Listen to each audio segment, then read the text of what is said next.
Imagine this. A huge passenger plane carrying over 200 people could simply disappear from radar, leaving us with a mystery that stays unsolved for years. It's March 8, 2014, and at 12:42, Malaysian Airlines Flight MH370 takes off from Kuala Lumpur, bound for Beijing.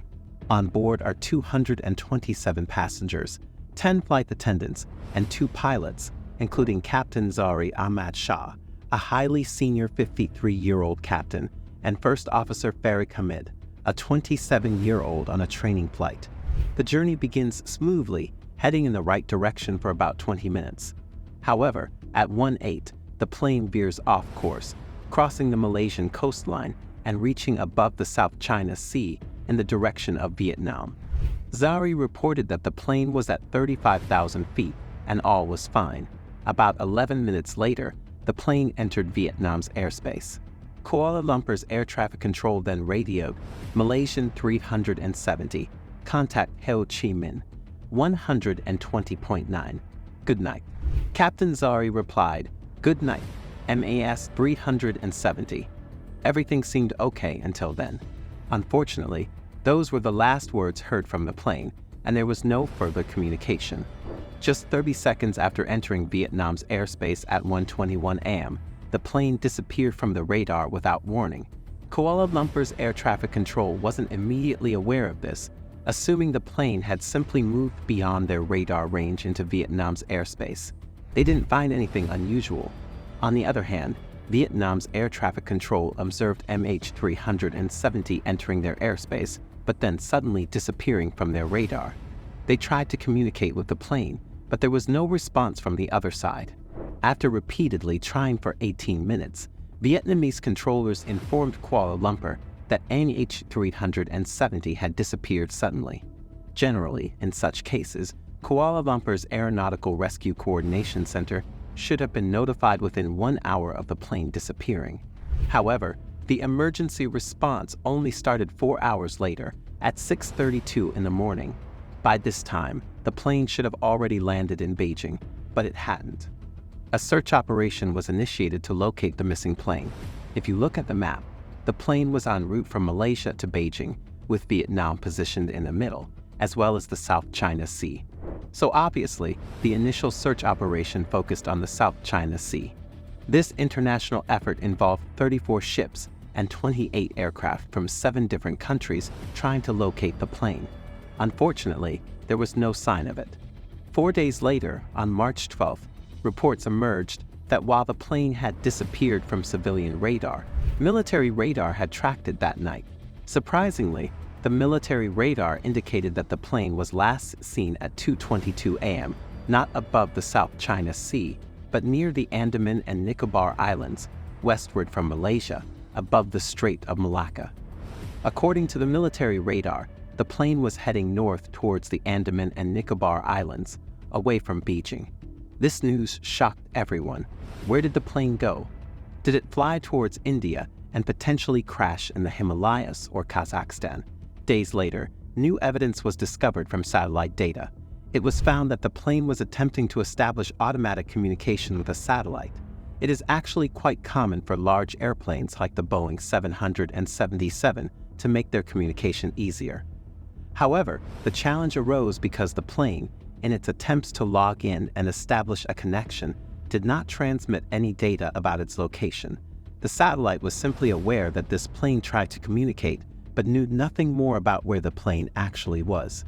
Intriguingly, some scientists and investigators saw potential in this information to approximate the plane's location. They theorized that when the satellite received the communication, it would have moved its antenna in the plane's direction. Leveraging the angle of the satellite's antenna, they made calculations to estimate the plane's possible location. While the exact location remained elusive, they determined that the plane could be anywhere within a circular area shown in white. The plane tried to communicate with the satellite 7 times.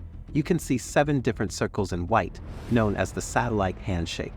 Each circle indicates the time of attempted communication, with the 7th circle marking the latest attempt and serving as a crucial reference point. The size of the circles was huge. They covered a lot of areas. The plane could be anywhere in the final circle, traveling across a huge ocean and reaching destinations such as Kazakhstan, China, Indonesia, and Australia, or possibly even farther than this. This uncertainty prompted investigators to conduct further calculations considering the plane's speed and remaining fuel, leading to an estimation of the plane's potential location on a specific arc within the circle. Named the 7th arc, this location is 2,000 kilometers west of Australia, covering a vast ocean area. This part of the ocean hasn't been explored much. Look at this map to find where the satellite used for predictions was. The farthest yellow dotted circle shows how far the plane could go with its 7-hour fuel. The red curved arc is the 7th arc, where the plane is assumed to have crashed. After this, several search operations were called. The yellow shaded parts on the map are where they looked for the plane, and the orange area is the priority search area, where they put the most effort into conducting many searches. By April 2014, they stopped searching on the ocean surface because it didn't help. They believed the crashed plane would be underwater, so deep sea searches began. At this time, it was the biggest and most costly search operation ever. They searched for the plane for weeks, months, and even years, but found nothing. After spending $160 million, they had to stop the operation 3 years later, considering it a failure. However, there was a bit of good news in July 2015. The first piece of debris from the plane was discovered. It washed ashore on Reunion Island, east of Madagascar. The found part was a broken piece called a flatbrin, as seen in the photo.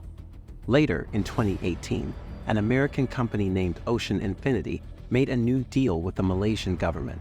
They aimed to search for the plane, and if they couldn't find it, they wouldn't charge any fees. No fine, no fee. Operating under these terms, they initiated a fresh search. Equipped with advanced underwater vehicles, they explored and mapped the ocean floor. During this search, they discovered several underwater volcanoes, cliffs, and mountains in the 7th arc area. Despite searching for months, unfortunately, they failed in their mission too. They decided to investigate the backgrounds of the plane's passengers and pilots to uncover any history that might reveal clues about the disappearance or potential hijacking. This led to various theories and assumptions about what might have happened. One theory pointed at Captain Zari Shah, suggesting he intentionally turned off communication and crashed the plane. People speculated about his mental state or hijacking motives. Some evidence, like the deliberate turns and a flight simulator at his home, fueled the theory. However, the official leading the search dismissed this theory. He said that this couldn't have happened because there are many counter-arguments too. First, he was a highly experienced and seasoned pilot.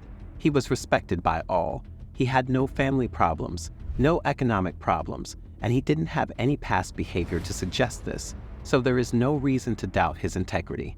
If a pilot wanted to commit suicide or crash the plane, there would be some sign in his behavior or in his life, but nothing as such was found. The second theory revolves around the possibility of hijackers or terrorists being on a plane. This theory gained traction when suspicion fell on 2 Iranian passengers with fake passports. One had a passport stolen from an Italian man, and the other had one stolen from an Austrian man, both taken in Thailand. The suspicion arose as they intended to use these passports to travel to Europe after taking a flight to Beijing. Further investigations revealed that one of the passengers' mothers was waiting for him in Hamburg, Germany. However, this terror theory was ultimately dismissed. Despite the stolen passports, there was no concrete evidence that these individuals were terrorists planning an attack. Interpol even confirmed that they were likely not terrorists, indicating that their intent was to go to Europe and settle, albeit using stolen passports. The third theory, seen as likely, some suggest that as the plane entered Vietnamese airspace, the pilots noticed malfunctions. To return to Malaysia, the pilot turned the plane 180 degrees. However, a tragic accident may have occurred as the plane started flying towards Malaysia, leading to oxygen deficiency and causing everyone on board to faint. The plane then started on autopilot until it ran out of fuel and crashed into the ocean. Possible causes for the oxygen shortage include an electrical fire or an accident. Some even speculated that hijackers might have tried to create the situation. Despite wilder theories like alien abduction or military intervention initially proposed, the oxygen deficiency theory remains the most plausible. Many theories have circulated about the disappearance of MH370, but in 2022, Richard Godfrey, a retired aerospace engineer, claims to have found a potential breakthrough. Using radio wave technologies and combining data from various sources, including the British Inmarsat satellite, Boeing, Australian oceanographers, and WSPR net amateur radio wave technology, he pinpointed the plane's location on the 7th arc, 4 kilometers underwater. Despite criticism of his methodology, he advocates for a new, focused search operation within a 40 nautical mile radius. To date, 27 pieces of the plane have already been found on several islands across the world. This drift analysis fits properly with Richard's analysis too.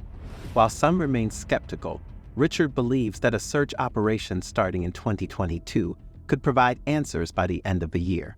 This development offers hope for solving the enduring mystery of MH370. I hope that you found this video informative. If so, then share your thoughts in the comments and also share this video with your friends. Don't forget to subscribe to our channel and press the bell icon so you can never miss our video.